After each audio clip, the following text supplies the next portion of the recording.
Hey, how you doing? This is John, and welcome to John's Long Box. It's clobbering time at the new, well, semi-regular time of midnight. Sorry, guys, for at least the next 8 weeks, I'm going to be on this 3 to 11 schedule, which means I can only stream at noon or midnight. I mean, I could stream later than midnight during the weekends, but you know what I'm talking about. And you can see in Marcus's face, he's so pleased at Well, this. At this. it's been a long day. It's like, it's been a long day. Just got back. Yeah, I mean, if you gotta leave or if you get too sleepy. No, I got a giant thing of coffee. I've hardly drank it. Yeah, it's too late for me to even start making coffee. But I only do it for this.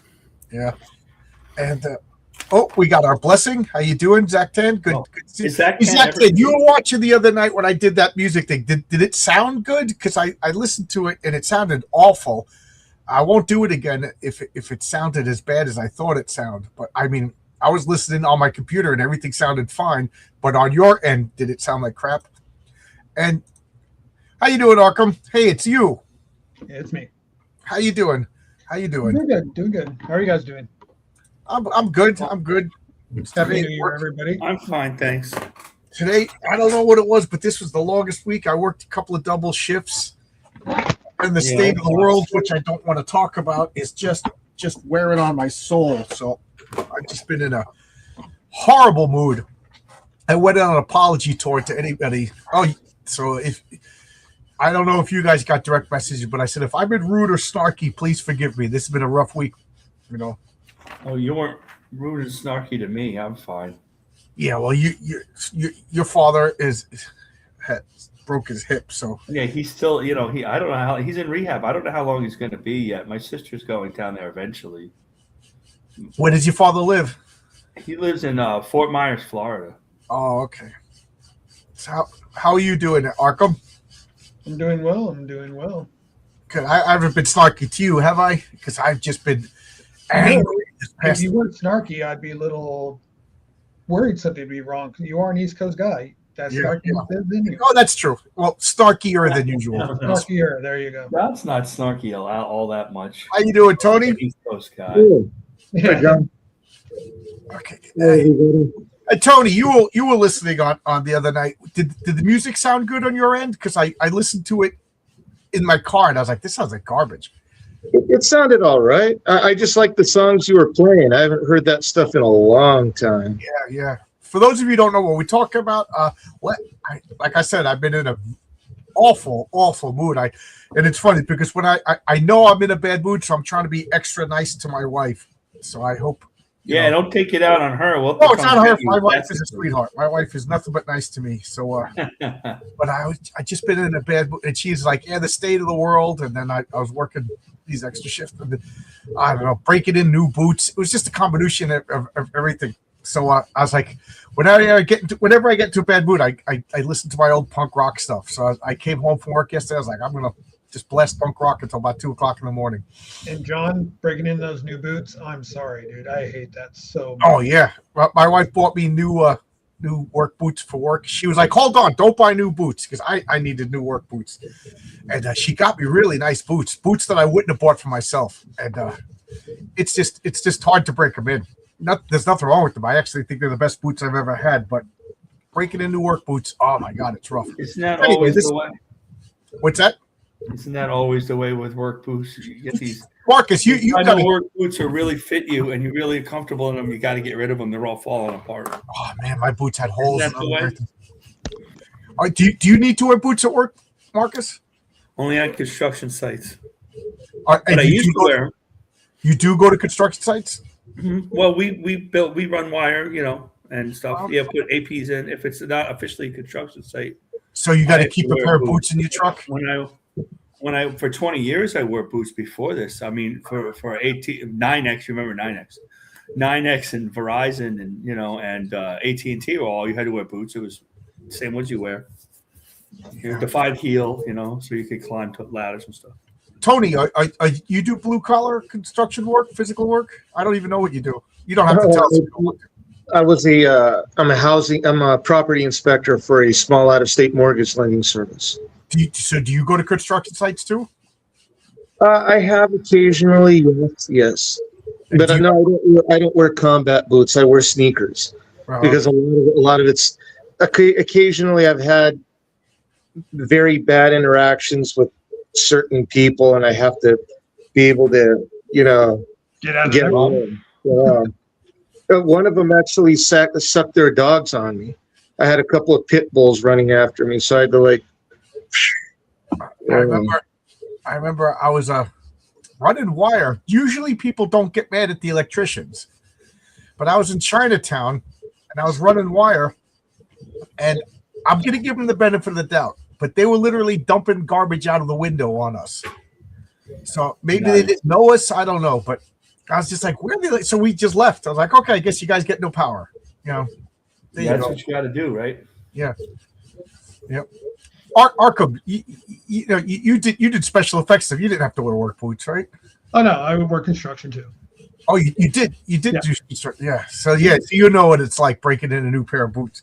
Well, that and just also being an old punk rocker. All our docks, we had to break those in. Those suck. Yeah. My partner got new boots too. He sprays them with WD-40, but I don't know. Get that leather loosened up. I can see that. Do you have to wear Do you have to wear steel toe? No, steel toe is the old. Now the new standard is composite toe. Composite toe, same. Yeah, I hate that. I hate both of it. Well, I wear composite toe now. It doesn't bother me, but steel toe, it just traps in the cold, and your feet are just freezing. So I'm glad that composite. Plus, the new theory is with composite toe, if something lands on your feet that's powerful enough to destroy your boots, there's nothing you could do. Steel toe or composite toe. Steel toe just cut your feet off, toes out. Yeah, but steel toe would cut your toes off. Composite toe, your toes just break, and then that's severed off because the steel will just. That's why they went to composite. Plus, they're lighter and they're not cold like steel toe. Just I had the pair I have now. They provided a service for us to buy the boots, but I paid extra because I need really. Well, this is exciting for the chat. Right. You guys didn't know today was work boot night. Yeah, I need really wide shoes. I always have to buy New Balance. I have to. And I go, I got to get New Balance boots. Every time I buy a pair of boots, my feet are killing me until I completely break in. So I had to, I have them in my truck, actually. There's New Balance work boots? Yep. Oh, wow. That might be my next pair of boots. If I'm hoping that these might be my last boots. That's what I'm hoping. Depends how long they last, right? Yeah. I'm terrible. I keep my boots until way longer than I should. Yeah, but you got well. I'm just used to foot pain, so I don't think about it until I'm like, oh yeah, these. So there you go. Everybody interested in this chat? There's construction boots. We didn't realize it was going to be boots versus sneakers today. Yeah. It's just like a dad talk. Yeah, this is the construction. Well, the TED talk. This is dad talk.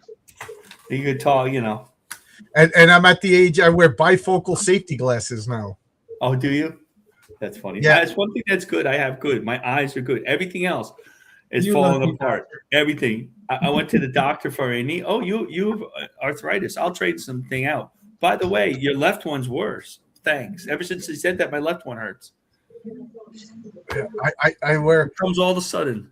We have to wear safety glasses, which just drives me crazy because drives you nuts, right? Mm-hmm. Yeah, because they're like $4 things. You're not supposed to wear machine crafted $4 glasses for 8 hours a day. And all they do is fog up. And then all I do is take off the safety glasses, put on my regular, because if I'm putting a screw on, I can't see. I literally can't tell if it's flathead or Phillips.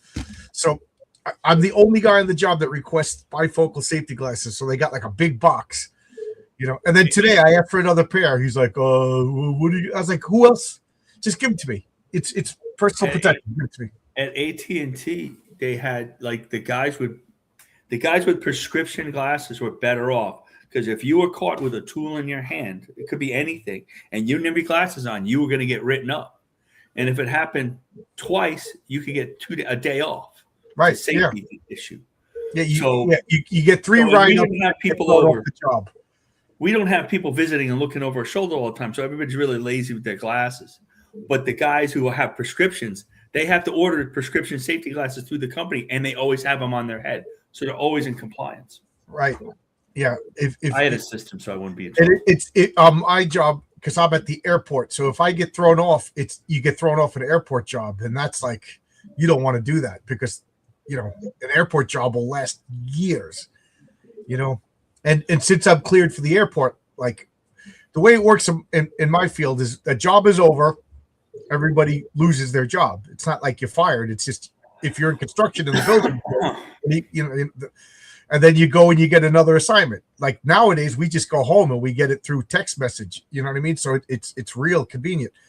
And to me, some guys will wait like 6 weeks in between jobs, but me, I go right back because I'm already cleared at the airport. I got the FBI clearance and stuff like. So like, I kind of feel bad because I go right back to the airport. How long are you out for? I'm like, I got laid off Friday and it's Monday. I'm already, man, I was out for 6 weeks because they had to go through the whole vetting process. But that's why I was laughing when somebody said they were going to show up at my job. I don't know if you heard about that story. I was like, come on down. That'll be real fun. Who do you think's going to get in trouble? The guy vetted by the FBI or you? Come on down. Come on down. Yeah, that was funny. Yeah, they chickened out. So anyway, this is It's Clobbering time. We kind of, I kind of like filibustering a bit. We just talk about nonsense stuff. And I figured we get back to our roots. We kind of strayed with the topics for a little bit, but now we're going to get back to some classic beat-em-ups. So tonight, I forget who picked this one, but this is an interesting one. I've been thinking about it all day, and I've been asking the construction guys who don't care about comic books. And I'll tell you what they said at the end of the night. Remind me to tell you what the construction guys said. But Robin versus Bucky. So anybody want to talk first? Anybody want to pick a champion? Anybody want to pick a... I'll take Robin. I knew you were going to pick somebody. Okay, Robin. I'm surprised. I thought you were going to take Bucky. Go ahead. Tell us about Robin. Dick Grayson was born and raised in the Grayson Circus.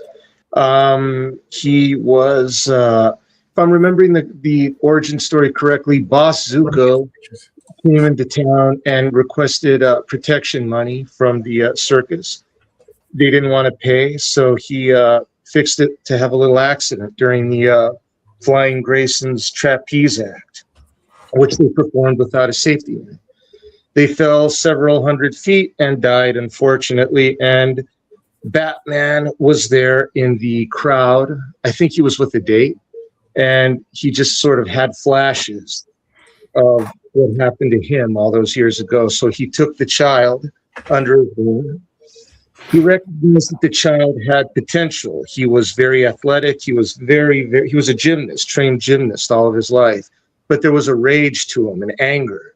He wanted revenge. So rather than letting a child like that, work through the system and probably become a danger to society in the long run, he took him and he basically, I'm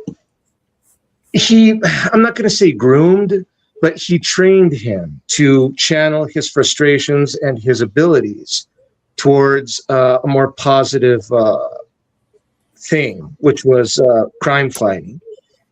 The colors that he wears in his costume were the colors of the Flying Graysons. The name Robin came from a nickname that he was given by his mom, but in reality, Robin came from Robin Hood because that's what Jerry Robinson. Thank you. Jerry Robinson said that's where he got the name from, Robin Hood. He was the first of the kid sidekicks. Bucky followed, Toro followed, Tim from the Black Terror followed.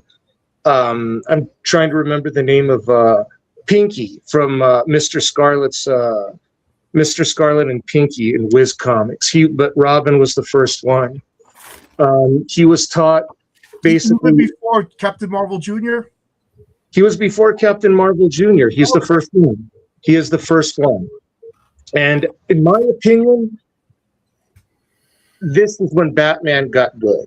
Everything from Detective Comics 27 to Detective Comics 37 was very inconsistent, kind of crap. Oh. I mean, there's a handful of them, like Hugo Strange.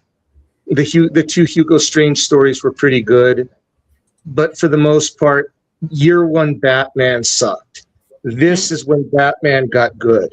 I mean, you could even tell his costume was pretty much what you consider when you think of Batman. That's the costume right there. I mean, that's when I consider the character to truly be fully formed. The story's very much improved under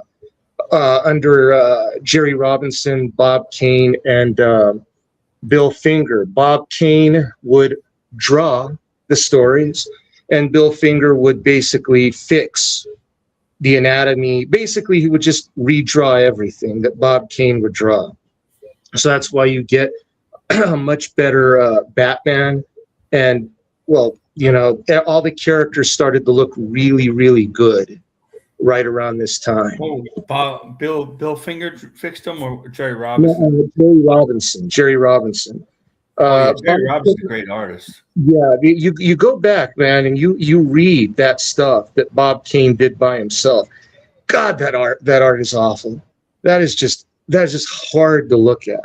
I mean, it's the anatomy's bad. The cape looks weird.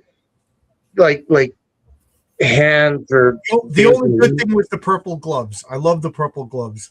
Well, the purple glove, but I like this one better because that's essentially, he's got the fins on the gloves. He's got the, that's perfect. Jerry Robinson is the unsung hero of early Batman, him and Bill Finger. But everyone forgets about Jerry Robinson. I met him once at a comic convention. He was so nice, such a cool dude. That's great. He was really something else. He told me some stories. I asked him about how it was like to work with Bob Kane, and he said, "Work? What do you mean work?" I'd show up, I'd do everything, and Bob would put his name on it. Okay, you can't really. Sheldon Moldoff did after him.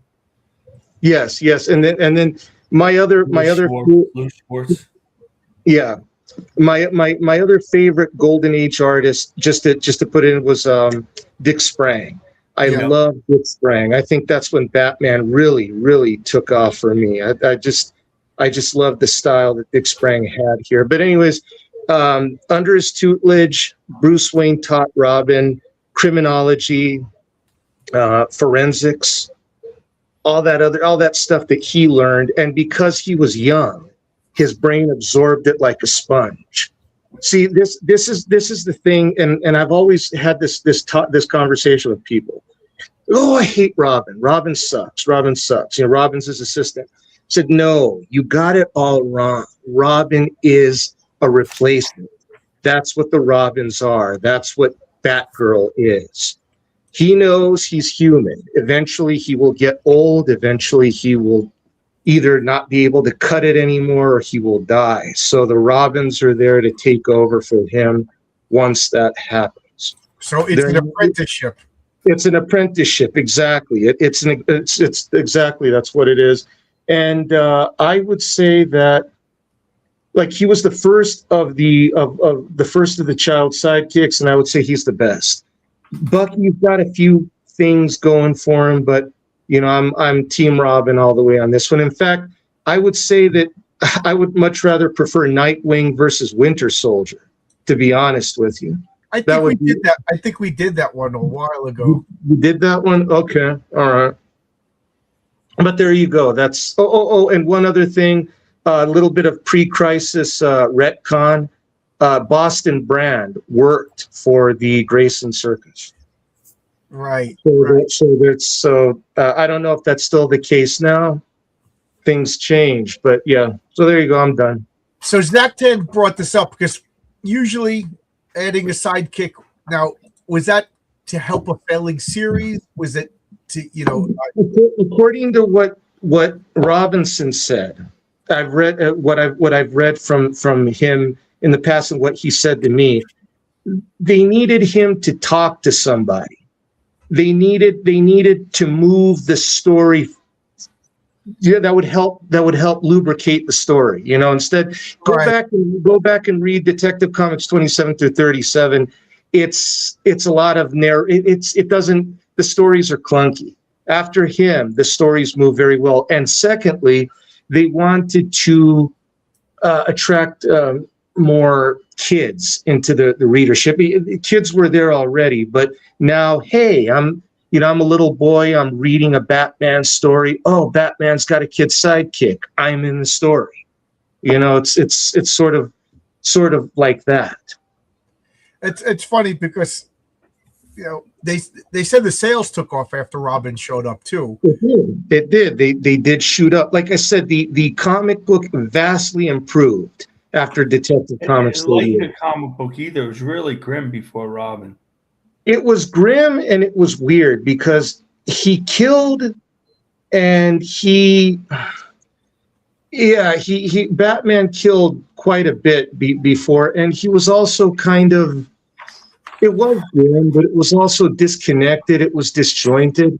It was odd, man. Like there was, like I own the omnibus. The omnibuses. I own all the old DC archives, and the ones that I read the least are the pre-Robin issues. I mean, they are a slog to get through. They really are.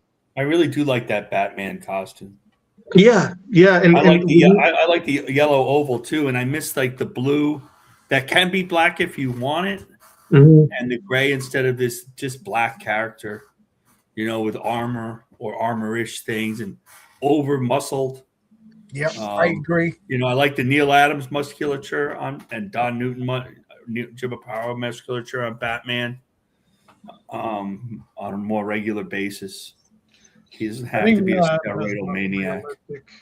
And they still use this in popular culture, if you can believe it. I mean, the Mighty Morphin Power Rangers, that's what they are. They're child soldiers.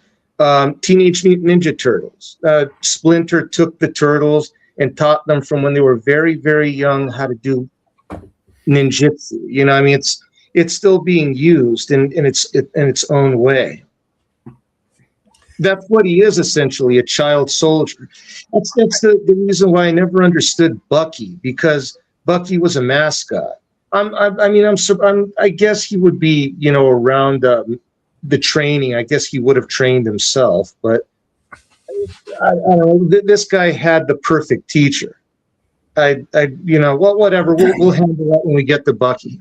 It's funny because I never liked teen sidekicks. Even as a kid, I thought they were kind of goofy and hokey. But every time I said that, people like, no, this is Robin.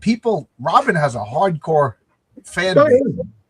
And I couldn't stand the character. I thought he was hokey in the Batman show, but that gave, to me, that was a pass because that was like a comedy show, so I didn't take it seriously. Even though I took my comic book seriously, I still love that show. But when I watch the Super Friends, I'm like, why is Robin hanging out with Superman and Aquaman and Green Lantern? You know what I mean? Like, to me, Batman got a pass, but like Robin, he's just like a kid. Why is he going to different planets with Wonder Woman? But I only like the character when Teen Titans, when George Perez and Marv Wolfman, to me, really fleshed him out, and he became my favorite of the team. He was. And that's kind of when I started to really enjoy the trope of the non-powered guy as the leader, like Rick Flag in the Suicide Squad, Robin in the new Teen Titans. I just, whether or not you want to say Captain America doesn't have powers, but Captain America leading the Avengers, I love that. You're non-powered, but you're skilled and charismatic enough to actually command all these super-powered beings. So I grew to really like Rob, from an intense dislike to really, really like him. Arkham, I know you're chopping at the bit to say something. What do you want to say? I was gonna agree. I mean, I was on Tony's side a lot, thinking about it. And then when you said not Robin, not Winter Soldier, not Nightwing, this is at their youngest point when they're first becoming prodigies, correct? Is that where we're going at? Yeah, okay. Yeah, I would then think I so. give it to Right? Bucky, specifically. Well, there's been so many different Robins and a few different Buckys, so Well, Bucky, primary Bucky, first Bucky, and Dick Grayson. The reason why I give it to Bucky is even without. We're not doing the battle yet. Do you want to just tell it? You want to tell us about Bucky? I just like Bucky because before he was a propaganda piece, he grew up in a war-torn place. He, as a child, as a teenager, he helped smuggle food to soldiers. Right. And eventually, he was caught, and then that's how he got his fame, if I remember correctly. So, and he would actually, when he was younger, would be on the military base and train with the soldiers as a teenager. So he was trained as a soldier at 14. Yeah, that's pretty hardcore. And that was during World War I. So they were training him to kill and to fight. Now, pre-crisis Robin was 8. So I think he's got a few years of, on Bucky in terms of schooling. Right, but the reason why I say specifically we're not going to go into the combat yet, but I'm going with Bucky on this one, just kind of doing what I understand that. I'm going with Bucky. I always believe somebody with the skills to finish ends up the one. So, Marcus, you want to tell us Bucky's history? Yeah, Bucky started out older than Robin. Robin was 8. Bucky was in it. Kirby had described Bucky in his teens. You could argue with the way Jack drew him, and he was younger, especially back in the 40s where he was, but they did depict him on those covers with the machine guns and stuff, and which they used later to make him tougher. But I think he was more than a mascot. But basically, he was born to have a whole world, Shelby, Indiana, and he grew up an army brat with his sister. And his mother died, and his father was killed in training exercise at Army Camp Lehigh, and they were adopted by Major Sampson. And his sister was sent to a boarding school, and he stayed at Camp Lehigh and becomes, as Tony says, their unofficial mascot. And just like Arkham said, he makes a side career of smuggling goods into the camp for the soldiers. And I didn't know that. He is this like a retcon that he had a sister, or is this always from the beginning? I don't know. I think I think everything's slightly a retcon because, like in the 40s, they didn't have the full backstories of any of these characters like they do somewhat later. So I guess they had, but he was the camp. I mean, he met Steve Rogers, and the story is, and you can read it in a bunch of Captain America reprints, and they redid it, is that he hung around with Steve Rogers without knowing he's Captain America, and he bursts into to tell Steve something that happened on the camp, and Steve is turning into Captain America. And he goes, well, now that you know, I'm going to make you my sidekick. Right. And he got this costume, and unlike poor Robin, he has his legs covered, He doesn't have those bare legs, ridiculous bare legs. Yeah, well, he wasn't dressed to be an acrobat. He was dressed to be a child. Right. Soldier. And then, he trained a bit with Captain America. Captain America took him out. Now, if you go back to the 60s and when they redrew, I have that Captain America trade paperback in the 70s that I've read a billion times, and they go back and they do the origin of Bucky. Kirby draws him short, like you would think he's like 12, but the retcons say he's 16 because nobody thinks he could be on the base. People have traditionally, in the history of the United States, snuck in the military anywhere between the ages of 15 and 18.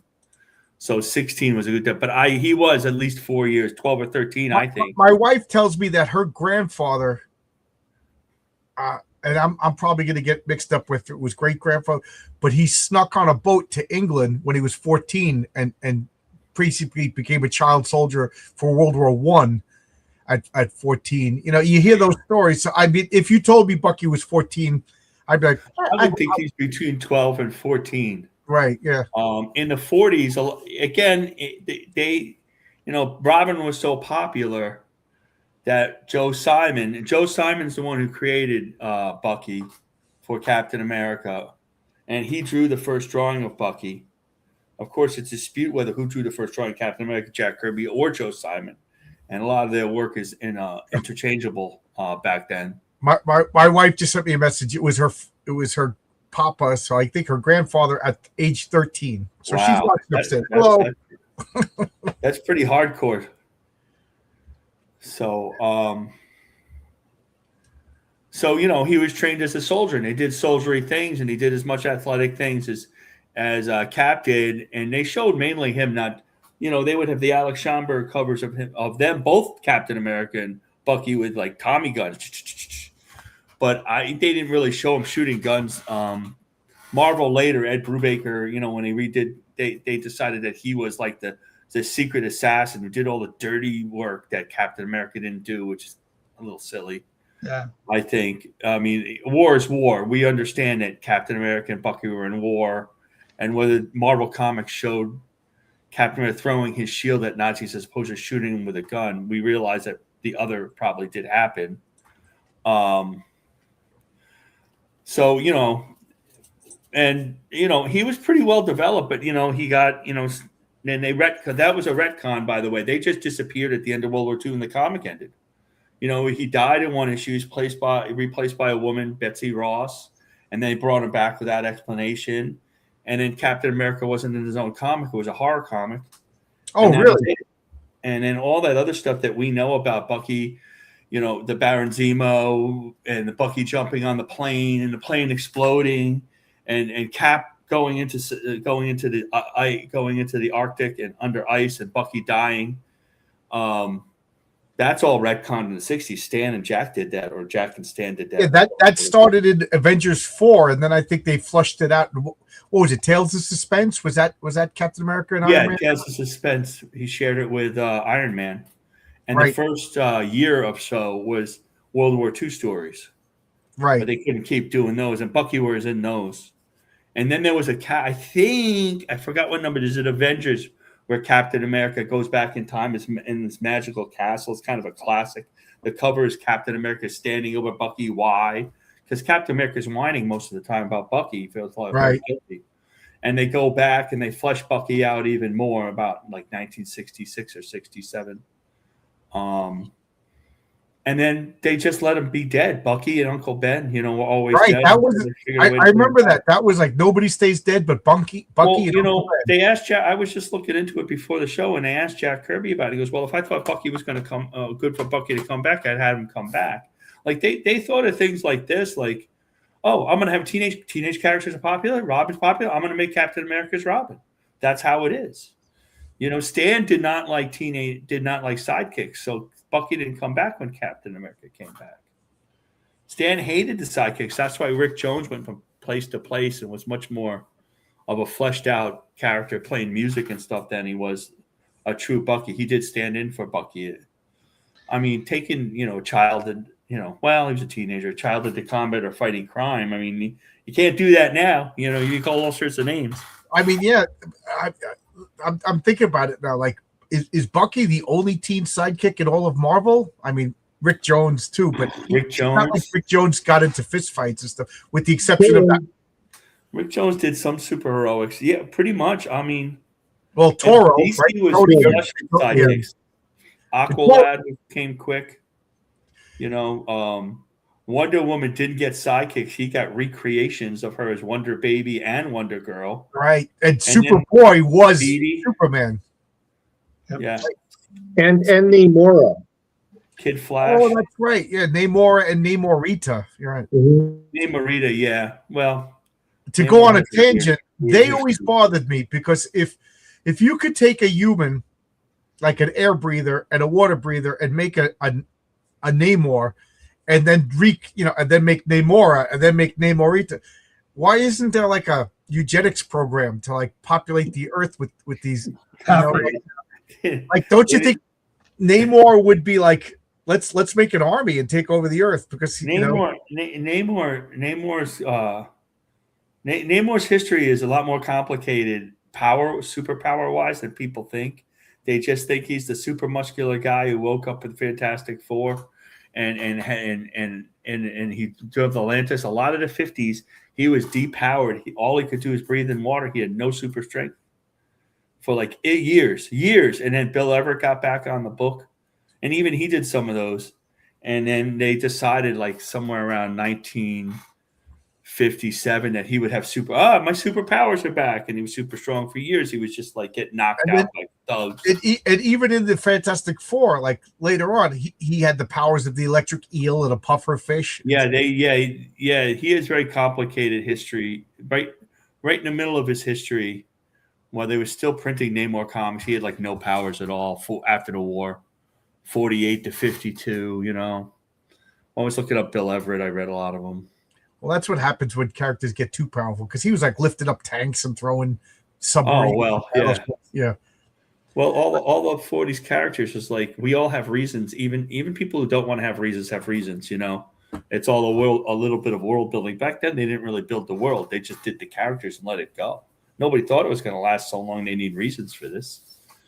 You know, Zach Kent has a good point over here. Is this precedent for sidekicks from squires to the knights? Yeah. That is a. I think that is the historical precedent. You know, like Percival was a squire who became a knight, right? Bucky was tied up a lot. Bucky, you know, they didn't have women in bondage. They had Bucky in bondage in Captain America comics. You know, he was tied up a lot. He was the guy that Captain America always had to save. And the best thing about the 1940s Captain America is at the end of every issue, there'd be Steve Rogers. And he was really tall, even Kirby, tall and lanky and thin. And he'd have this huge pipe, because he drew a pipe sitting. Bucky, that was a fun adventure. Captain America. Captain America, pipe smoker. Yeah, it was not like the stern soldier Captain America that we have, like that developed today. So, I mean, it's funny, though, that the most famous superhero of all time never had a sidekick. You know, Superboy was him as a teenager. You know, okay, I stand corrected. Yeah, but when I say sidekick, I mean like in costume helping him fight crime. Although Jimmy Olsen did turn into Elasty Boy and Turtle Boy. Actually, if I may interject, when in the 60s, when they went into the bottle city of Kandor, Superman became Flamebird and Jimmy Olsen became Nightwing. That's right. I remember that. The name Nightwing from. Right. And also, I want to say that for the purposes of this discussion, I think we're talking about the original concept of Robin and the original concept of Bucky. Yeah, I mean, the Ed Brubaker version later on, that's a whole nother discussion. Maybe we'll talk about both versions later. Like in the 70s, I really liked Robin, like Dick Grayson, because he wasn't in it all the time. So when he showed up or even had a backup story, it was like a breath of fresh air. And he was drawn by like Neil Adams and Jim Aparo and Irv Novick, and they made him look like a teenager, usually slightly shorter than Batman, like he grew up. So I really kind of enjoyed that, before Teen Titans, but and then eventually it was just Batman. We don't know where Robin is. He dropped out completely. And, they created sidekick Teen Titans. They were older than teens at that point, though, I think. Right? What do you think the purpose of sidekicks were? Like Tony kind of touched on. I think Tony's right. What do you think? So it was just to get kids, like, is this whole, like, I need to see myself? Like, we modern Marvel for the identity politics, but it sounds like it was pandering. It was pandering to children, yes. But also all American comics did the same thing with Wonder Woman. Wonder Woman was there to get female readers. That's what she was supposed to be. Even though most of the readers they got were probably perverted older guys who like bondage stuff, but that's what the original plan was supposed to be. Don't kink shame, Tony. What'd you say, Arkham? I said don't kink shame. All that's pretty funny. I think what they did, that was the original. Like, they're going to take the kids. Like, Marvel didn't need that because they already had Spider-Man. Spider-Man was a 16-year-old hero on his own. Right. He didn't need a younger sidekick, or he wasn't a sidekick to somebody else. The movies made him kind of a sidekick, but not the original comics, right? But I think a lot of it, a little bit, also has to do the character. The superhero character has to have somebody to save. Especially back then, they weren't like having guys take over the world all the time. They were foiling bank robbers, and they needed somebody to talk to. So Green Lantern had Doiby Dickles. He had got to talk to Doiby.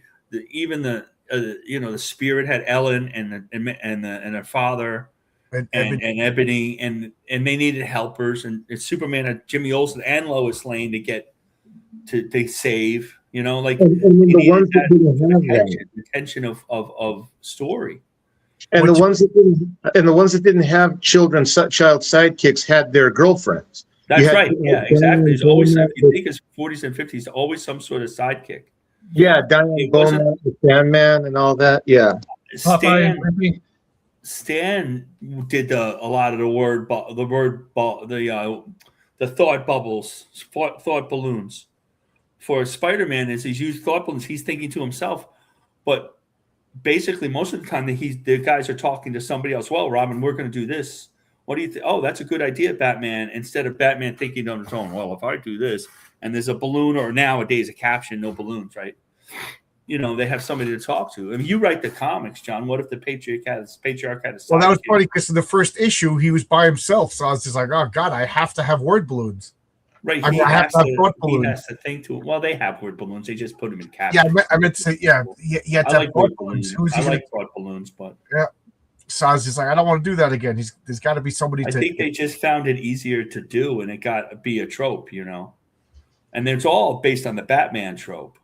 And I just realized when I said Marvel didn't really have sidekicks, but they kind of did. Johnny Storm, although he wasn't a sidekick, he was a full member of the team, but he was a kid with powers.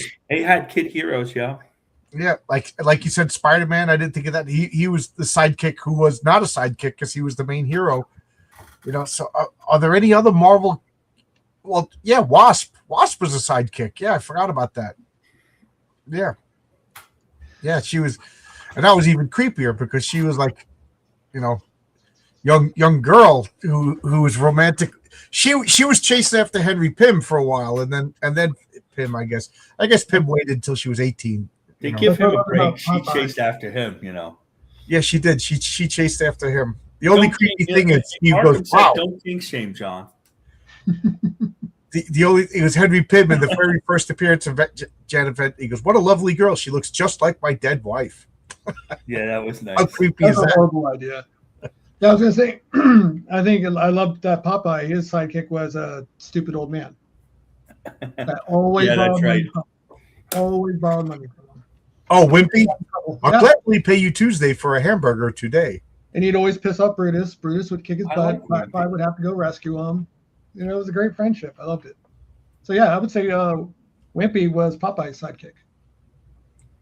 So I guess, yeah, you made me think about that. So the sidekick was a way for the hero to talk to the children that were reading the comics. I had I have a sidekick. So, and Arthur Conan Doyle found that Watson could help him explain the mystery to the readers a lot easier than trying to go into the mind of an autistic drug addict maniac like Sherlock Holmes. So that's another reason for it, to have somebody to talk to have somebody to explain the story, to bounce ideas off. And you're right. I didn't think of that, but Diane Beaumont, it was instead of having a sidekick. Yeah, it had like a Nick and Nora kind of a Thin Man vibe. I love that. Inza Kramer and Kent Nelson, Diane Beaumont and the Wesley Dodds Sandman, Hawkman and Hawkwoman. These were always my favorite. Now, I didn't read The Shadow yet, but is Margot Lane the one that she acts like? She actually has a function. She serves a purpose. She's not a damsel in distress. She's actually quite useful. Yes. And then Moon Knight has Frenchie and Marlene and Gina. And Batman still has Alfred, right? Yeah. They brought him back at some point. I hope yes. Yeah, she looks like a zombie. By the way, I'm in. So yeah, so I like this whole exploration about It reminds me, and I don't even think about it because I never think about my own stuff. But my character Captain Courage has his sidekick Johnny Halo, Johnny Halo, the goofy sidekick. Well, it was a little bit of a tongue-in-cheek comic, right? But he is Johnny Halo. How old is Johnny Halo in the comic?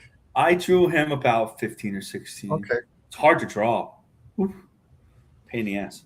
Yeah, so okay, so I like this. We explained a little bit of the nature of sidekicks, like Lois Lane, even Alfred. So I to bring it back to my role playing game, Villains Vigilantes, that I always talk about. There's a power called Pet. So you could roll, when you roll your character, you get 1d6 plus 2, and that's how many powers that you have. So you could have between 3 and 8 powers. It's real random, and that's the biggest criticism of the game, is that it's random. I like that it's random. So you could literally roll up an Ant-Man, and you could literally roll up a Thor. You know what I mean? And then it's up to the game master to figure out how to make them have fun in each. So anyway, one of the powers that you could roll was Pet, and you had a pet. Like I always said, like Kazar had Zabu, but when I redid my house rules, I changed it to companion, because so you could have a Zabu, you could have like an Alfred, or you could, and then you could have multiple companions depending upon the die roll. Like the example I always gave was the Shadow had a whole bunch of operatives, and think about that. Like, all those guys. Batman has more than one companion. He has Robin, he has Alfred, and in a sense Commissioner Gordon, right? And Harriet. Yeah, and Harriet, if you want to go with the TV show, right? But so I also, like, every time you went up at a level, there was a 10% cumulative chance that your sidekick would leave. Like Robin became Nightwing and stuff. So I had a built, and then you would have to start all over again with the young. I don't know. I just got a kick out of that stuff. Has appropriate of nothing, but like. Well, it makes me think too of like Rick Veitch destroyed the sidekicks, right?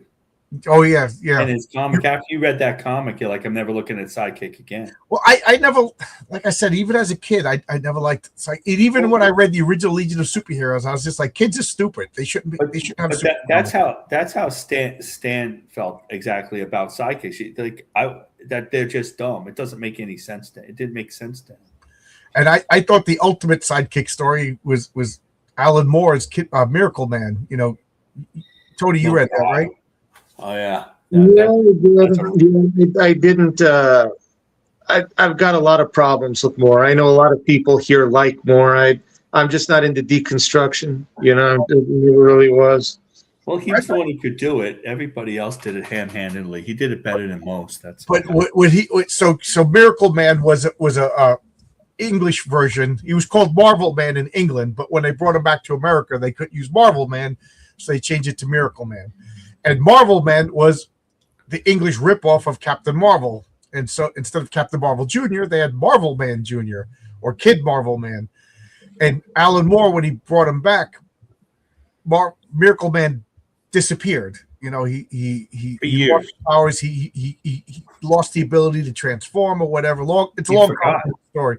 But Kid Miracle Man never turned back into a human. So this was a kid with the powers of Superman, growing up without guidance, and he just became an evil person. Like, and part of me thinks like I guess I'm cynical or whatever, but just like you and Tony, you touched on it earlier. Batman saw this spark that if he didn't mentor Robin, he probably could have became a villain. And I think Stan Lee did it brilliantly with Spider-Man. He was a kid, going through. He was an outcast. He was smarter than the average kid. He was picked on, and now he's going through hormones. You know what I mean? And now he gets powers. I truly, if not for Uncle Ben's death, Spider-Man would have been Dr. Octopus. Exactly. I thought that was brilliant. To me, that's one of the best origin stories ever. It's like I keep saying, that's Shakespeare to me. That Spider-Man's origin, so great. So I always thought like again, to talk about comic book heroic tales, you don't see it yet because I only got 2 issues out. You don't see the whole world. One of the things I talk about, if you watch my channel a lot, is that for every like 5,000 supervillains, there's one hero. Like, just think, we all saw COVID, how everybody became tyrants and nasty and bosses. Just imagine if people were given superpowers. How many of them, include yourselves, be honest. You don't have to say it out loud, but how many of us would become superheroes if we had powers? We all say we would. You know, we all say, oh, if I was on that plane on 9/11, I would have fought those. No, we wouldn't have. You know what I mean? Like, we that's not fair to say. What always made me laugh, the main difference between Marvel and DC as I saw it, because the majority of the DC characters, the foundations of them, Superman, Batman, Green Lantern, so on and so on, were done in the 40s by my grandfather's generation, the Depression era kids. They had a morality to them, a strong morality. Why does Superman do good things? Because it's a good thing to do.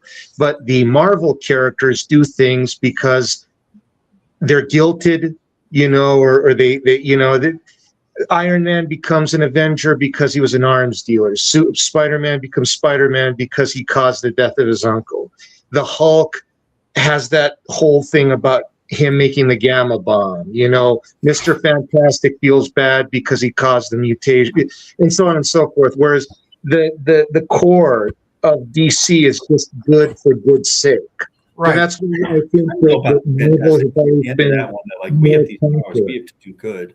Captain America, the most DC-like character. That's true. Yes. You know, I think Stan wanted them to find their altruic side and have a reason why, as opposed to just being automatic, I guess. Also, I mean, you know, the DC heroes came out of World War II, you know, and then the Marvel characters came out of Vietnam era, you know. Well, the Marvel characters, Vietnam's a little late. Marvel characters came out of the Cold War. Well, the Marvel characters were characters that were catered to for the baby boomer generation. Right. That was where, you know, so they're very hip. They're you know, they're into the pop culture, you know, that. I think Jack, we always had Jack created most of them. You know, Stan gave them a lot of personality, and they're trying to create something different, you know, than DC. I guess that's why I always said that Marvel was much more. Everyone I know, all my friends, I'm the only one that likes DC. Everyone likes the DC guy's fine, but you know, I think John has it right when he said a lot of the DC were talking down to the kids, and they're fun. They're like those Justice Leagues. They're fun, and a lot of them are talking down to the kids, and Superman particularly was for kids and didn't do a lot. Like, Superman was super and he moved planets, but there was nobody he could punch, you know. A lot of DC great covers of the characters standing, not in action. And because Marvel's based on Kirby, the heroes, it's all action. It's all action. It was all action in the 40s. It was all action in the 50s. It's all action in the 60s. The characters, they're super work now. They're always moving. They're always coming at you. They're the giant monsters. That's just the way he was, you know. And that's this main difference. And then Stan wants them to have a little bit more feet of clay, a little more soap opera. Now, for better or for worse, you know, that's what happened. So they, you know, come out, and the DC people thought that Kirby was crap. They never thought he could draw. Even though he went through the 40s and 50s, he worked them for years. People don't even know House of Mystery, years of the Challenges of the Unknown. Right. All these covers, Green Arrow. But they didn't like him all that much, and his work is tamped down at DC. He worked for him in the 40s. Remember the Sandman, the Manhunter. The 40s were different. The 40s he created the language of superheroes twice. People give him credit for the 60s, but he created how to do superheroes in the 40s. He was the one who made them all stretched out and leaping. When they punched, they really punched, even though they weren't big hulking characters like he ended up drawing. They were much more athletic and lithe. But he was the one that made them really move, you know? It's funny. As much as I love Kirby, classic characters. When you show those Kirby romance covers, I'm just like, man, there's like a good-looking guy kissing a potato woman. Well, sometimes the good-looking girl kisses the potato guy. You know, that was the funniest thing. He and Simon create the romance comics, but they literally can't draw really great romance comics because they don't draw pretty enough. Right. It's all there, but it's not all pretty enough, right? Eventually. Yeah, it's funny. It's just like, I don't buy this story because nobody would go to war for this woman who looks like Aunt Gladys at 19 years old. Yeah, I know. It's terrible. Granny Goodness is actually supposed to be a pinup model. And with the Kirby stuff, you have to wonder who's inking it. Nobody really could ink him. Simon inked him. They had that open cross hatching, that thicker version of Will Eisner. And you know, at the time they were doing that, DC was going to a Dan Barry style. You know, that's the style they were going for. Dan and Cy Barry, the Flash Gordon. That's what they wanted to look like. That's what Joe Gila and Murphy Anderson and Sid Broom Sid Green all inked like. Marcus, who was the guy that redrew all of Kirby's Superman faces? Sometimes it was Murphy Anderson. The other one was Al Plastino. Yeah. That's why when I was a kid, I don't know if any of you guys read it, but in the 80s, they had a thing called the Superpowers, the toy line. I have that. Yeah. Kirby did the miniseries, and it was so neat to see Kirby faces on Superman. I've seen some of the pencils, and there's nothing wrong with the pencils. Look great. He couldn't draw the S. Ironically, the S they drew for the movie is much closer to the one Kirby drew. Mark Evanier used to draw the S. We got to make an Aunt Gladys comic. Now you do. Heroic Tales. It's funny. Every time Kirby drew Spider-Man, he just drew a chubby kid in pajamas. Like Kirby's Spider-Man looks like what you look like as a kid in Spider-Man pajamas. That was the one character he could never draw. No, that's true. Yeah. So anyway, I love when we get sidetracked like this. Is a lot of fun. But so let's get back now. So, we talked about the origins of the characters and the purpose of the characters, but like, what are their specialties? Tony, since you talked about Robin, what are Robin's specialties? Acrobatics, fighting, speed, agility. He was trained in criminology. He was trained in forensics. He was trained in martial arts. Hand-to-hand combat. In the 40s, he carried a slingshot with BB. So and those, you could kill somebody with that. Oh yeah, yeah. So he didn't have the Tommy gun that Bucky did, but I would say Robin, those were his specialties. Yeah. Marcus, you want to talk? He also had a long run in Star Spangled Comics with Jim Mooney. Like, he had a solo run for a long time. He wasn't he had his own stories. Robin? Jim Mooney drew a lot of those, yeah. I didn't know that he had solo runs that early. Yeah, he didn't they had Star Spangled Comics and Adventure Comics, that have different characters in it. They would be in both. I think he was in Star Spangled Comics for a while. I didn't know that. Like 12-page stories or 15-page stories. So he was like a star on his own. Yeah. And then I think Bucky's older. Bucky could shoot people and use guns, and just like Captain America, he would do agility. He did a lot of the thing the kids would do.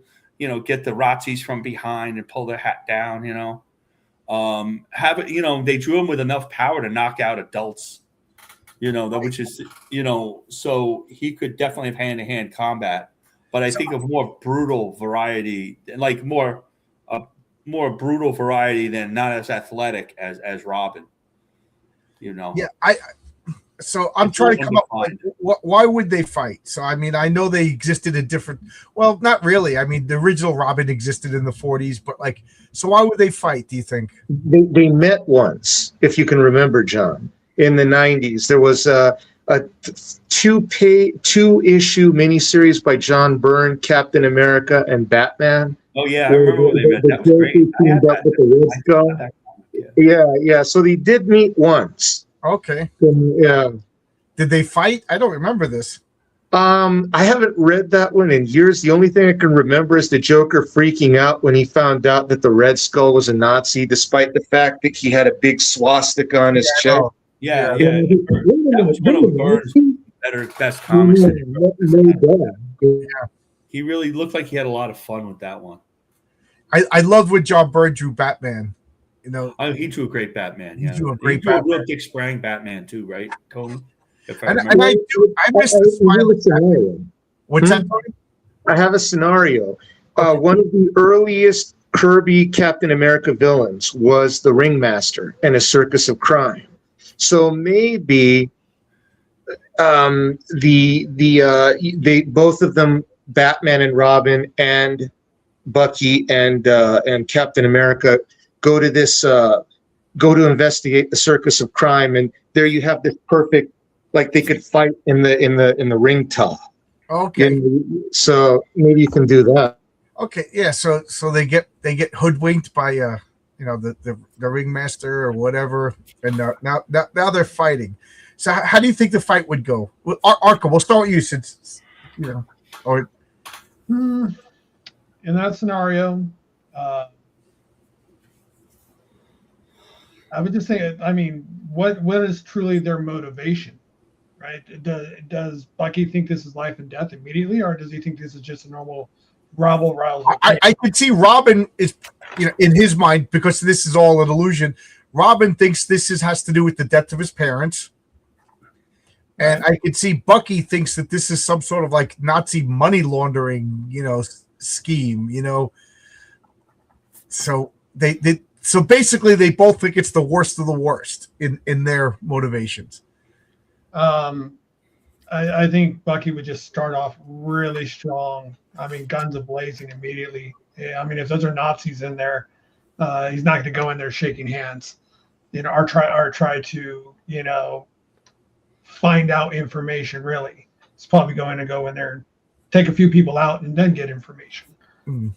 I'm just thinking about it as a soldier's approach versus. But I mean, I look at like whenever, when they were going in, France behind enemy lines, Bucky had his machine gun and a parachute. But when they did superhero adventures, Bucky really.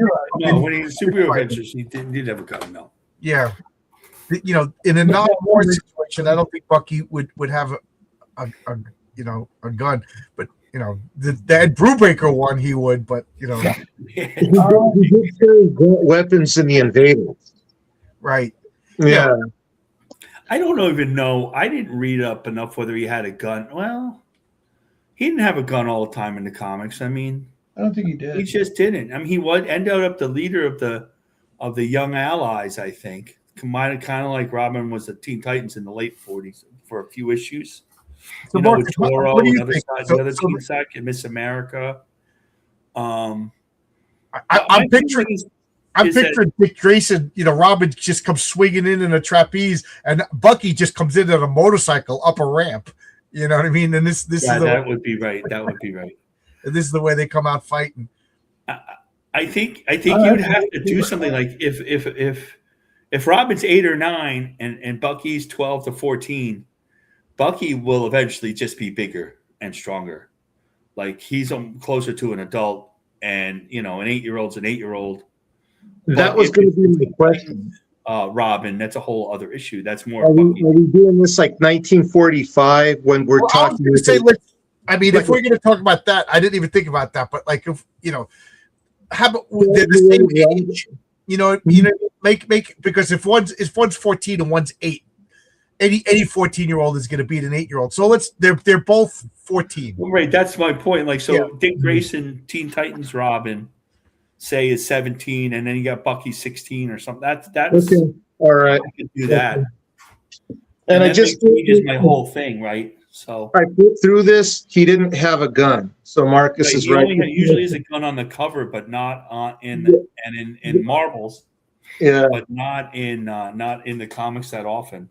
Mm-hmm. I think Atlas Comics he had a gun, but in Marvel Comics, I think they watch stuff like that. It wasn't often. Mostly superheroes. Superhero. So I see them. Anybody, I'm like I don't want to start saying what I. But all right, I'll say. But I see them like fighting, but like I think this is right. I think Bucky is more tactical, whereas Robin's probably more strategic. Bucky is going to react to what needs to be done in the moment. Where I think Robin is smarter, taught by Batman to be more patient, and I think Robin is going to size it up. This guy is a brute. I think like if it comes down to like Bucky gets his hands on Robin doesn't have a chance. And I think we have to factor in that they're fighting in a circus, which gives Robin the home field advantage. That's what I'm going to say. So Robin, I think, would be smart enough to stay away from him, use his acrobatic. So I think Bucky is probably more vicious. I would, and I'm sorry, but I always default back to the John Byrne method of the specialist is the better one. Robin has too many skills, and to me, he's the world's greatest detective junior. Mm-hmm. He's more brain. Where Captain America is the world's greatest soldier, and Bucky is the world's greatest soldier junior. So I think when it comes down to fighting, Bucky's just going to cream the floor with him if in just if you put him in a ring and whatever. But here, Robin is going to be smart enough to I got to stay out of this guy's way. I got to be acrobatic because if that guy gets his hands on me, I'm done. So kind of I don't want to put a David Goliath situation, but like I could see Robin just avoiding until Bucky gets tired or whatever. But sooner or later, I think Bucky will beat him. That's my opinion. Just because that's Bucky's only thing is he's a fighter, whereas Robin's thing is he's a detective. He's an acrobat. He's got so many skills that if he's as good as fisticuffs as Bucky is, then he's Bat God. Like I'd like that's just the way I think. I think like like if there was a problem to be solved, Bucky would be like, okay, Robin, you're the nerd here. You solve this crime, and I'll support you. But what So what do you guys think? Am I off the mark here? I think that he would stay away from him. Yeah, wear him down with his agility and his acrobatic style, and his slingshots with steel BBs. I think he would use the home field advantage. Maybe use an elephant or one of the circus animals to against him or something like that. I think that you're right. If Bucky got his hands on him, he would kick his ass. But I think that Robin would hold his own. Yeah, that's what I think. Like if Robin makes a mistake, he's toast. And if Robin goes in for a punch or a kick, too soon or whatever, and I think if he closes the distance, he's toast. That's what I think. Marcus, what do you think? Well, I was thinking that I think your points are your points are good, but I think that Robin, is supposed to take on Deathstroke one-on-one, right? In the Teen Titans and be that smart. So that Robin wins. The Teen Titans, Deathstroke was taking out Kid Flash, who to me should be unbeatable. Yeah, that was the other. Yeah, well, yeah, that's true. But I think in the 40s and the equal ages you put them in the 40s and equal ages and what Robin is traditionally, I think you're right. I think Bucky's just a bit more of a brawler, and if Bucky gets his hands on him, but Robin is. I think Robin's smarter than Bucky. Yeah, me too. And I think he might outthink him enough to win the battle. Just like that's the idea of Batman supposed to be smarter than everybody else. He's not always supposed to be a bit stronger than everybody else. Right. Also, that's one thing I do like about Dick. And I don't mean a prepare thing either. I just think, that Robin would win. And you also have to factor in one thing more, gentlemen. If we're talking the 40s, right? Bucky learned armed and unarmed combat from the U.S. Army at the time, the field manual at the time. I would say that's true. Yes. Robin learned martial arts, Taekwondo, from his right. adopted dad. So he knows martial arts. Again, Bucky's a brawler, but that's like a boxer fighting Bruce Lee. One's like water. He can avoid stuff. He could channel. Like he throws a punch, he goes that way, grabs him, slams him down on the ground. Yeah, I don't think it would be easy for either one of them. Actually, it's kind of fun. That's kind of a fun fight. I remember when Byrne did it, they kind of like really got along really well, you know. They were like, "Hey, buddy, what's up?" That was a good series. I got to read that again. I have it somewhere. You have to have it, John. I do, because I remember laughing at Joker getting upset about a Nazi. I'm like, to me, Joker would laugh at it. Yeah. You know, like, oh, you're a Nazi. That's funny. Ha ha ha ha. You know, because it's the Golden Age Joker was vicious. That is not Cesar Romero. He was a lunatic. Right. I just don't like when they like, oh, this cartoon character agrees with my opinions. You know, I did like how expression that they did make him in those panels. It was pretty good. Yeah. I had a thought because I've been up since 4 o'clock in the morning too, so I'm starting to fade. So we'll go around in the panel. We'll start with Tony, and we'll go around. Tony, so who are you calling this fight for? It's going to be close, but I give it to Robin just because he's better trained than Bucky. Bucky's just got the basic grunt GI knowledge. And Rogers is able to get away with that because he's got the added punch of the super soldier slip. Right. So he doesn't need karate. He doesn't need all that other stuff. And that's all that Bucky has. It's just the basic GI training at that time.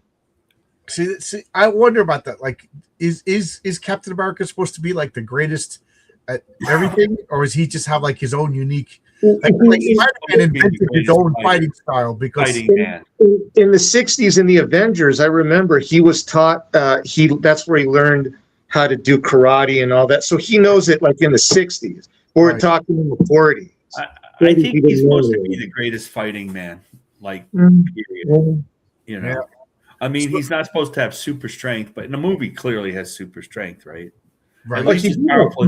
They gave him super strength in the 70s for a little bit. The Viper bit him or something, and he got some serum mixed in with his super soldier serum, and he was super strength for about, I don't know, a year. Yeah, he was 50 tons. I remember he lifted 50 tons. I don't like that either. Arkham, who are you calling this fight for? I'm going to give it to Bucky just because that's good.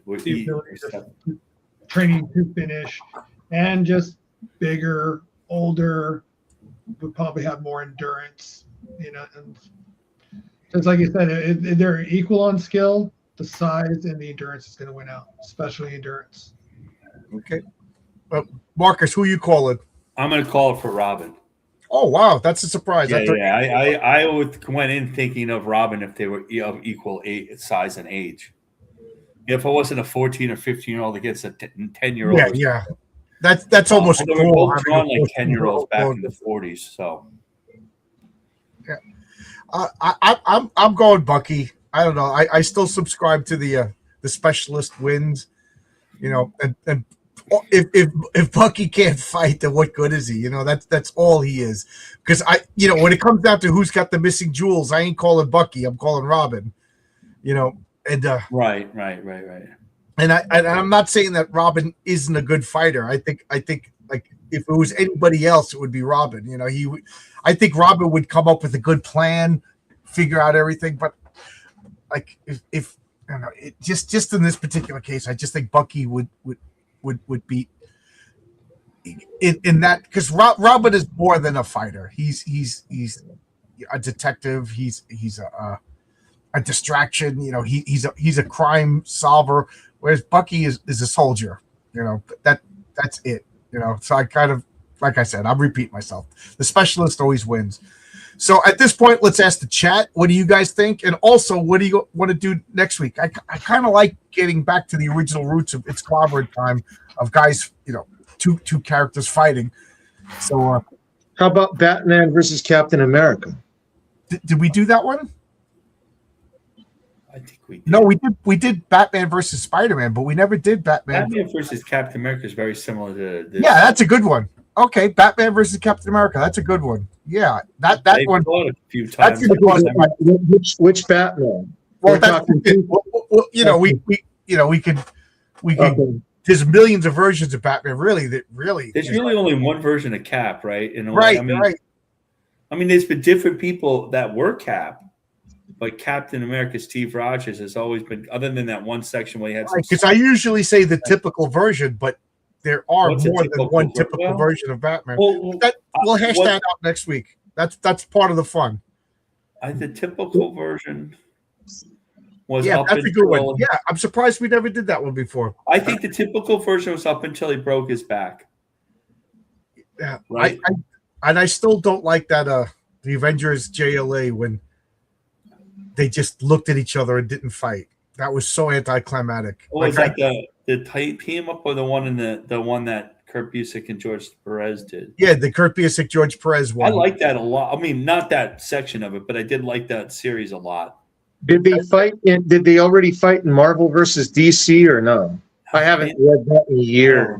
I haven't looked at that in a long time. I haven't read it in years. Oh, I liked it when universe, man picked up Thor's hammer. That was pretty cool. This is a good point.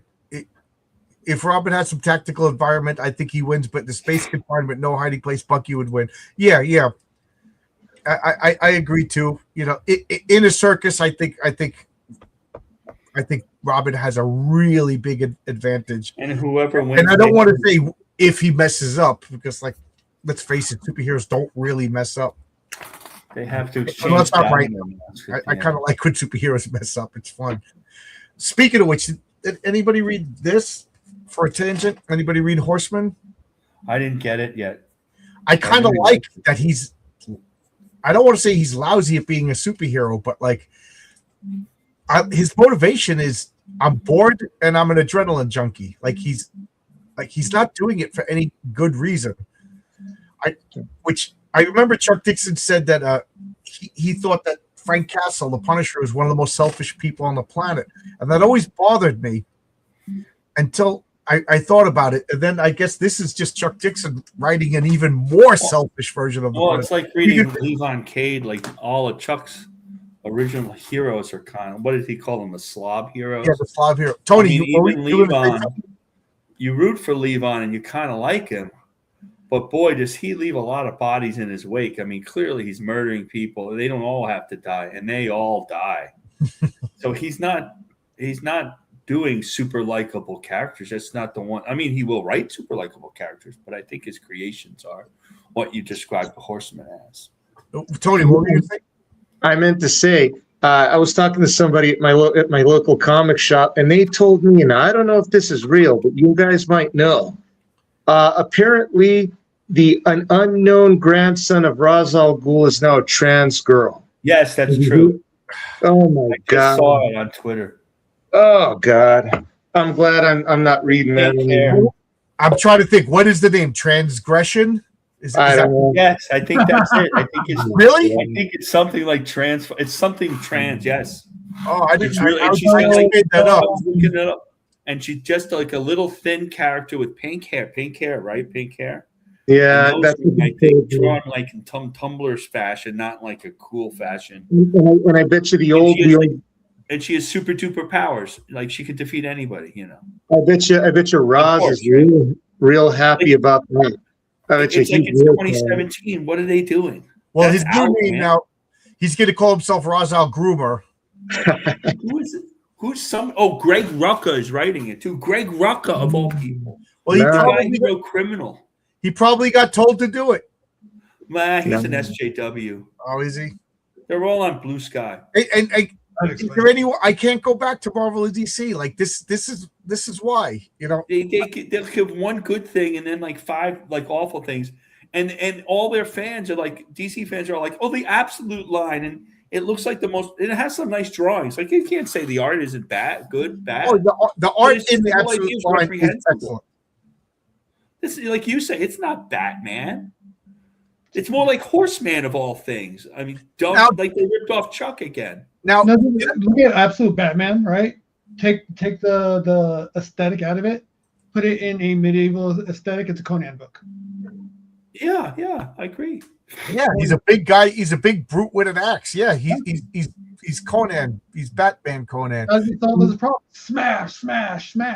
And this is why I only consider pre-crisis DC to be canonical. Well, after Crisis, I had a problem with Old school with Tony DC. over here. No. I like Burns Superman. I like Burns Wonder Woman too. Hmm. You Burns know? Wonder Woman was very good. Bird's Wonder Woman was good. What's his name? There's a writer. I think he's the same writer that wrote Ghost. Luke something. I think Eric Luke. Eric Luke did a really good Wonder Woman run that Yeah, nobody Ghost talks was good about. too. Uh, Ghost was. I like Ghost. Does anybody? I heard rumors that they're canceling the Absolute line already. Is this true, or does this? I think it's pretty popular. Right, Absolute I would Batman's be all over the surprised. top 10. Batman's at 300,000 volumes per month. Right. Yeah. Absolutely. So I guess that's got to be false. I thought it was false. I heard that those numbers were I don't know. highly inflated. That's what I heard. I That they don't- were I don't highly doubt inflated. I don't doubt that. I bet you stores are buying 100 copies to get that Yeah, special, So and then what- they put that special I thing on think that- eBay and sell it for $2,000, and the rest of the comics just wallow I in think that whatever. the mainstream comic companies can put out a good comic every one every once in a while, and they can get a hit on it. You know, they'll do Batman, Deadpool. Well, that's a great idea, but it's not anything that's sustainable for them. It's not like when I go on Twitter and I go, "Oh, this is from 1982 or 83, and I got all 6 of these comics, and even the worst one is the Defenders number 90 or something, and it's still a great comic." You know what I mean? See that You just Marvel, don't see the excellence. Like, look at when I answer those things, 4 or 4, 6 or 6. I never saw Master of Kung Fu, so I never got those. And then you start going with the X-Men comics, and I start going 3 of 6. You know, like I got the X-Men books and I got Excalibur, but I didn't get X-Force, I didn't get Cable, I couldn't get them, and those books are not any good. You know, they started dropping off right around the late 90s, really, up until like 96 and I was getting as much as I could. And then money, and then quality, right? And before that, you could buy a comic if it's 50 cents, 25, 50, $1, $1.25. And even if it's not a great comic, it's still a good comic. Like, you could buy US 1, and it was still beginning, middle, and end, competently told comic. Well, I mean, when you can receive CB signals in your fillings, how could that be a bad? Exactly. I mean, but you know what I mean? Like, even the goofy idea still was worth looking at the first issue. The art wasn't awful. It could tell a story. When they stopped telling stories and they were just poster pages, you know, I always say image, but it's not just image. And they just had the big character with panels around them. And you were like, okay, am I reading it like this? Instead of in a Z of some sort. One of my worst comic book pet peeves is when you take the comic book and you got to read it like this. Oh, that didn't happen too often. Byrne did it once in the Fantastic Four. Yeah, he did that once in the Fantastic Four. But like sometimes in like an Image comic, it would be this. Then you'd have to turn it like this. Oh no, I couldn't do that. I hate that. And the more modern layouts now, which I don't do them as well, is laying it out. But if you look at it, if it tells a story right, it doesn't have to be in a grid, but it shows left to right, down this way. That's how you read a comic. In the old days in DC Comics, Flash would have the pointing fingers if they got a little too confused. Right. Yeah. I got to ask you, but at least they did it. What's up, Tony? I said, I got to ask you guys a quick question. Now that the Netflix sale has gone through, how do you really think that? What do you think the future is for DC Comics? The comics. It's the first time hearing it. So Netflix now owns Warner Brothers. Yeah. I didn't know that. The comics, I think, the comics division are going to get shut down, and they're going to get farmed out to other companies. That's what I think. I think DC is an entity, a building that has people in it that work on it. I think that's this is the first time I heard they were trying to do it, but I didn't know that it actually went through. I don't like that. They found out that Paramount had too much debt, and they're just not going to let them go through. They've accepted the Netflix deal. Well, how can this not be a monopoly? Well, it's only good news because finally we're going to have a black lesbian Superman. Yeah, it's just going to be. The thing about the comics is I think they're going to be farmed out. That's what I think. And I think genuinely believe that. Disney farmed out their comics for years and years and years. It's only a matter of And time. people don't before pay the attention mouse- to it now.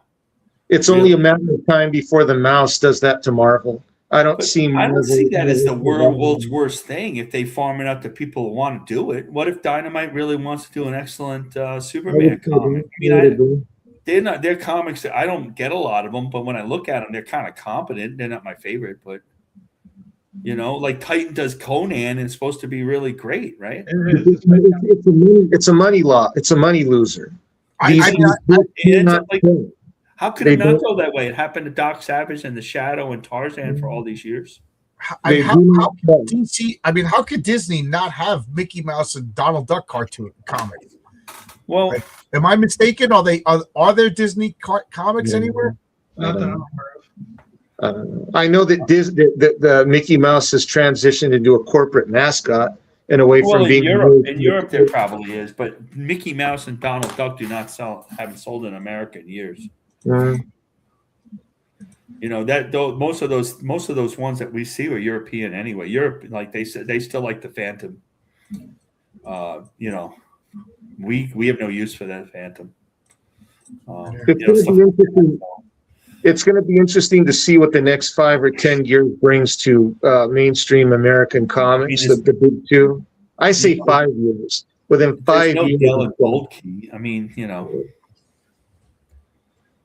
Yeah. I didn't know the sale went through, so I got to think about it. But I don't know. Is it the worst thing to let people now? The only thing is okay, so they license out Superman. Does that mean that there'll be 14 different Superman comic books by different people, or? And you have to put this into perspective. Superman goes into the public domain in a year, I believe, or 2 years, or is it 5 years? It's soon. So you're going to have the officially licensed Superman, and you're going to have a whole bunch of other Siegel and Schuster inspired Supermans running around. So it's going to be crazy, man. It's going to be crazy. You just made me think of something. If something goes to the public domain, then can you license it? There's nobody that holds the license for Sherlock Holmes. No, but they hold the license for Tarzan. The character of Superman and everything that's in Action Comics 1, that's Superman, Clark Kent, Lois Lane, the Daily Star, right? But you don't get this. This is its own thing because as far as I remember, it's been a while since I studied pre-law. But and American copyright law is insane. It's literally written by a madman or madmen. But from what I can remember, a symbol can be trademarked, copyrighted into perpetuity, but a character cannot.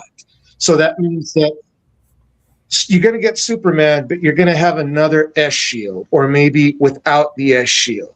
I don't know, and I don't know. You could use the original S shield. Well, the original, I guess you could. I'm trying to remember. It's triangular, but with a squiggly S. Well, the original one with the yellow, it looked like a shield and it's got a red S. No, that was the Max Fleischer one. That came out in 41 or 40. That's not going to be public. Although the Max Fleischer cartoons are public domain. Yeah, but again, the symbol. That's what I don't know. It's particularly complicated because he came out as such a basic character. And nobody's going to be able to use heat vision and telescopic vision and super speed. Exactly. That all came out with the radio way later anyway. He's going to be essentially John Carter of Mars in a colorful suit. That's basically it. He's going to jump really high. Powers. That's right. Exactly. Now, you can get away with this with Batman because if you know, Marcus, with the exception of the Burton films, most of the live-action Batmans are just black with the pointy ears and the thing. Batman was fully formed in the first. He has the purple gloves. That's all you got to do. He had all those. You don't have to use the bat symbol. Is what I'm saying. You could circumvent that. What I'm thinking is the shield. Now, I don't know about that. Does Warner Brothers have the copyright to the original Siegel and Schuster shield? I don't know. No, they probably not. No, they probably don't. Because if you look at what the bat logo is just a bat, and it was all scrawled on his chest for years anyway. That was the change. It wasn't I serious. know, but there's a copyright to that. I bet you they are. I wonder if now could they just take like he has a blue shirt and then just put a red S without? They could do that. Yeah, that's basically what it was anyway. We'll find out within the next 5 years. We'll find out, and whoever gets sued into oblivion will know. All I know is I wouldn't want to do it. I you know. Well, it's like Batman is going to have the ears. You might want to puff them out a little, like the original ears, like Steve would want to draw them, and you might want to draw them with the purple gloves because it's good. You won't be able to get the scallop gloves till the next year. You'll have the utility. I think it's the first year's worth of whatever happened in the first year's worth of comics. And in fact, it's not. I think it's every month it changes. Every time, like so, the first month it's going to be only Action Comics #1. And then it's going to be Action Comics #2. It's going to be added on each time. It's going to be incremental. That's my understanding. I'm not sure I'm right.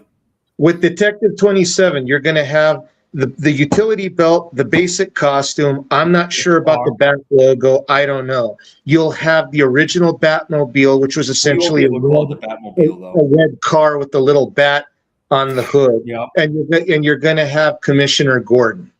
That's it. And what people do, and then so it's I don't remember if it's called Gotham City or New York City. That's what I was going to say. People forget about this. The Gotham was created in Wiz Comics. Fawcett Comics. That's where Mr. Scarlet and Pinky fought. And then later on, Bill Finger took it and gave it to Green Lantern.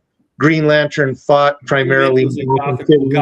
Name for New York. It's still a nickname for New York. Batman was in New York for like the first 3 or 4 years. Then he went to Gotham. What's the difference? So Batman's in Manhattan. When I worked down in the Wall Street area, there's a building called the Gotham Waterworks building. The sewer caps that say Gotham City on them. Yeah.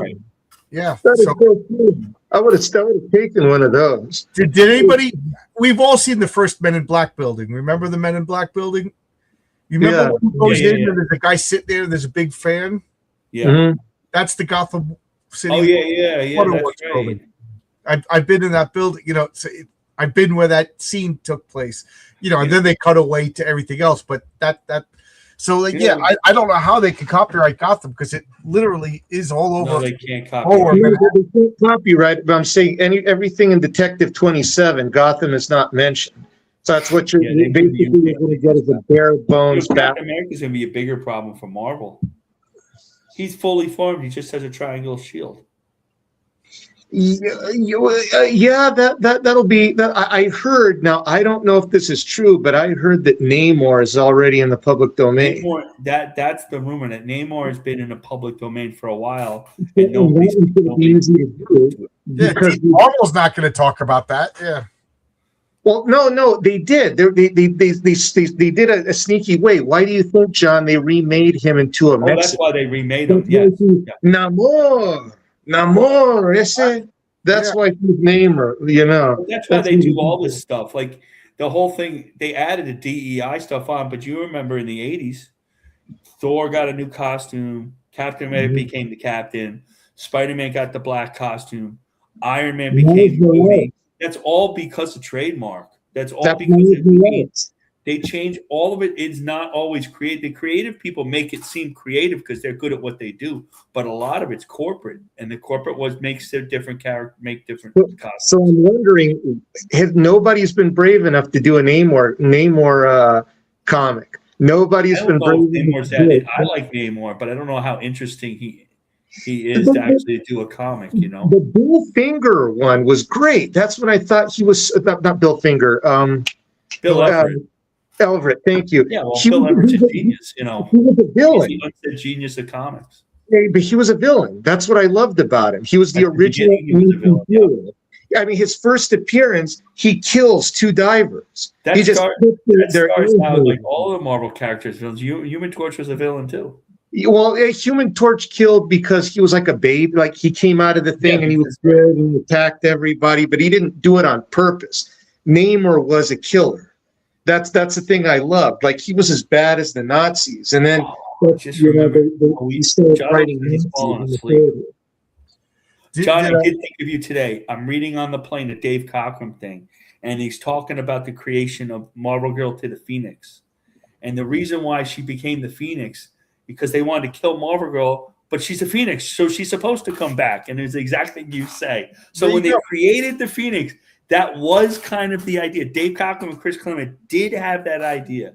There you go. I wanted to let you know that they did think of that. Now, if they do it later, that's a whole other thing. So if it wasn't a force when they created it, right? If Submariner is public domain, does that mean the original Human Torch is also public domain? No, because they're going by the date of. No, it would be the Johnny Storm Human Torch wouldn't be probably. They're going by the date, as I understand, of Motion Pictures Funnies Weekly, which appeared like a year before Marvel Comics #1. Now, the original Human Torch will be soon because he was later. He was like later on in 1939. But again, who has the balls to do it? That's what I'm watching. I thought the Submariner, the Tim Hammond Human Torch. I thought the Human Torch was before the Submariner.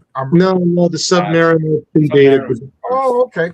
Yeah, Motion Pictures Funnies Weekly. It was a giveaway. Marcus, do you have a link to that article or anything where you read that? No, it's in this book. It might be on the tomorrow's. Hold on. If you could take a picture of it and post it, just so I could gloat for the rest of my life. Okay. Oh, I'll post this that I'm reading this tomorrow. Okay. And take a picture where they said that, just so I can. I'll find it. I'll have to go back. I'll have to find it. I'll do it tomorrow. I'll either DM you or I'll just post it, whichever. Yeah, so Zach 10 says good night. I think Zach 10 has the right idea. Let's all get some sleep. I'm falling asleep. We're watching Arkham's Eyes. He's going to have to do the toothpicks. Their thought was they were going to overpower Phoenix for a certain amount of time, and they were going to figure out a way to tamper powers down after. And of course, Cockrum left the book, and it became a big storyline. One of the great storylines of all time, which was ruined, of course. But it's still one of the great storylines. We'll start with Tony, and we'll work our way around. Tony, anything you want to say? Anything you want to promote? Buy Heroic Tales. Watch Marcus draw. Buy Arkham stuff. Bye, everybody. Thanks a lot, Tony. Arkham, anything you want to say? Nope. I want to say thanks for everybody. Great conversation tonight, and have a great rest of your night. He's being modest, but I will say he's drawn a story for me. Yeah, you're doing a terrific job. Hopefully we'll be seeing that maybe next year. I think so. Okay. And Marcus, anything you want to promote? Anything you want to say? I am going to be on the studio tomorrow against my better judgment. I think we're drawing barbarians. They might be drawing Jedis and barbarians. Jedis and barbarians. Well, because it's like the 66 show Sith thing. But I said I wanted to draw barbarians, and they were going to go for that. We don't have a guest. They have been redrawing X-Force 13 because that's like an awful comic to them. To me, it doesn't look like any different than any Rob Liefeld comic. So I'm not, and my dad was sick, so I'm not, got hurt, so I'm not participating. I don't like bashing other artists in public, so for those of you who don't know, this is Don Draws stuff, yeah. At 7 p.m. Eastern Standard Time. 7 p.m. Don Draws Stuff is the name of the channel. We go on forever. You can watch a little bit of it and have a little fun. See me make fun of Marcus is also drawing a story for me. Hopefully we'll see that. I don't know. Well, it was a delay. I'm working on it again. I was away, so I'm sorry about that. So I mean, this year I'm hoping to have 3 Renzo comics this year. Then next year, 2027, you two guys, that's fine. Maybe 2 Arkham stories. Well, I want to have it done before then. Yeah, have it done. I already got the second Public Eye story, plotted out. Yeah, I know you have it all plotted. Yeah. Well, I did. You'll like that one because it's going to be set in the equivalent of the Playboy Club. So you told me. It's going to be all cute chicks that you get to draw. Oh, that's good. I was going to ask you a favor. Sure.